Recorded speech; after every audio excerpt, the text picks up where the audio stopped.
శ్రీమాత్రే నమః. దేవీ శరన్నవరాత్రుల్లో 5వ రోజు అమ్మవారి యొక్క స్వరూపం చండికా పరమేశ్వరి స్వరూపం. కలౌ చండీ వినాయకః అని ఋషివాక్యం. చండీ పారాయణలు ఎక్కడైతే జరుగుతాయో, చండీ ఆరాధనలు ఎక్కడైతే జరుగుతాయో, చండీ హోమాలు ఎక్కడైతే జరుగుతాయో అలాంటి చోట దుర్భిక్షం అనే మాటే ఉండదు.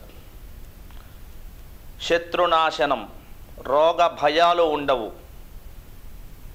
చాలా విశేషంగా అమ్మవారిని దేవి మాహాత్మ్యం గురించి చెప్పబడి ఉన్నది. లోతుగా చూస్తేనేమో మోక్షదాయిని. అమ్మవారు ఎవరు? మోక్షదాయిని. ఇహంలో కోరికలుంటేనే మానవుడు అన్నీ రుచి చూడాలి అన్నట్టుగా ధర్మ అర్థ కామ మోక్షములు. కానీ మోక్షంతో ఎవరికీ పని లేదన్నట్టుగా కాకుండా ధర్మాన్ని ఆచరణ చేస్తూ అర్థవంతంగా ఉంటూ కామ్య కోరికల్ని అనుభవిస్తూ ధర్మ అర్థ కామ మోక్షమునకు దారి తీయాలి. మనం చేసే ప్రతి పని కూడా చిట్ట చివరన మోక్ష సాధనకై ఉండాలి. అటువంటి మోక్షాన్ని ఇచ్చేటువంటి తల్లి కూడా చండీ అమ్మవారు. దేవి మాహాత్మ్యంలో 7వ అధ్యాయంలో ఆ అమ్మవారు చండీ అవతారాన్ని మనకు దర్శనమిస్తుంది. దేవి సప్తశతి అని కూడా అమ్మవారిని లోకంలో దేవి మహత్యాన్ని ఆరాధన చేస్తూ ఉన్నారు. 700 మంత్రాలతో విశేషమైనటువంటి ఆరాధన ఉంటుంది, విశేషమైనటువంటి పారాయణ ఉంటుంది, విశేషంగా హవనం అంటే హోమ కార్యక్రమాలని కూడా చేస్తారు. ఈ దేవి శరన్నవరాత్రుల్లో ప్రపంచమంతా కూడా ఈ చండీ హోమాలు విశేషంగా జరుగుతూ ఉంటాయి. నవావరణ అర్చనలు జరుగుతూ ఉంటాయి.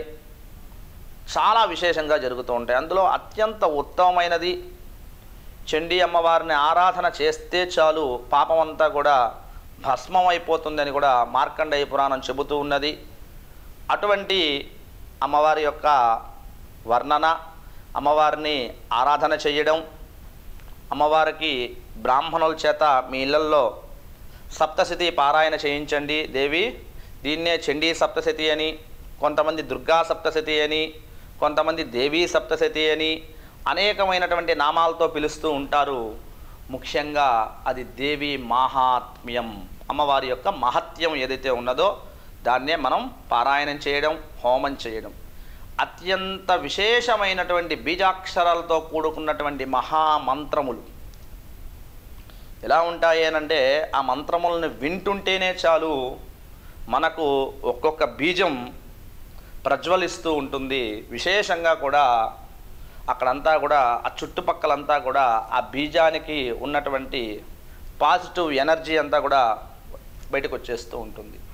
అది చాలు, వింటే చాలు. అటువంటి గొప్పది, శక్తి గలది చండీ హోమం, చండీ పారాయణం. మనం కూడా దేవీ నవరాత్రుల్లో అతి తక్కువ దక్షిణ తీసుకొని అందరికీ ఈ చండీ హోమం అందుబాటులోకి తీసుకురావాలని 9 రోజులు చండీ పారాయణ, 10వ రోజు చండీ హోమాన్ని సంకల్పం చేసి ఉన్నాం. ఎవరైతే మా దగ్గరికి వచ్చి చండీ హోమాలు చేయలేనటువంటి వాళ్ళు, శక్తి లేకుండా ఇబ్బంది పడుతున్నటువంటి వాళ్ళు అడిగితే వాళ్ళందరికీ కూడా మామూలు రోజుల్లో కూడా చేయకూడదు. దేవి శరన్నవరాత్రుల్లో అందరికీ అవకాశం ఇవ్వాలి. అందులో ఇలాంటి పుణ్యమైనటువంటి రోజుల్లో చేస్తే ద్విగుణీకృత ఫలితం, 2 ఫలితం పెరుగుతుంది. అటువంటి చండీ అమ్మవారి యొక్క ఆరాధన మనం చక్కగా కూడా చేసుకోవాలి.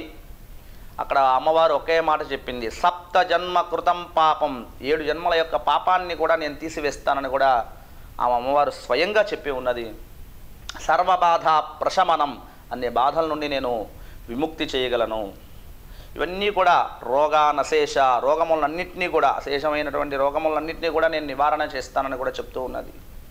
ఈ మార్కండేయ పురాణంలో మనకు చండీ అమ్మవారి యొక్క ఆరాధన విశేషంగా చెప్పబడి ఉన్నది కనుక మీరందరూ కూడా ఈ దేవీ నవరాత్రుల్లో చండీ హోమం కానీ, చండీ పారాయణ కానీ, చండీ అమ్మవారిని ఆరాధించడం కానీ, ఒకవేళ ఇలాంటివన్నీ అందుబాటులో లేకపోతే ఇంట్లో మీరు పెట్టుకున్నట్టు కలెక్షన్ దగ్గరే ఓం చండీ దేవ్ జై నమః అనుకుంటూ అమ్మవారికి చక్కగా ఆరాధన చేసి చెరుకు ముక్కలు అమ్మవారికి, అదేవిధంగా మంచి గుమ్మడికాయ ముక్కలు, పెరుగన్నం, బెల్ల పొంగలి, చిత్రాన్నం ఇటువంటివన్నీ కూడా నైవేద్యం పెట్టండి. అమ్మవారి అనుగ్రహంతో శత్రుబాధలు, రుణబాధలు, రోగబాధలు అన్నీ కూడా తొలగిపోతాయి. అమ్మవారి అనుగ్రహంతో విశేషమైనటువంటి బాధలన్నీ కూడా తొలగిపోయి మీకు సదా ఆ చండీ అమ్మవారి యొక్క అనుగ్రహంతో మీ జీవనం అంతా కూడా సాగుతూ ఉందని మీకు అమ్మవారి యొక్క మహత్యాన్ని తెలియజేస్తూ ఉన్నాను. శుభం భూయాత్.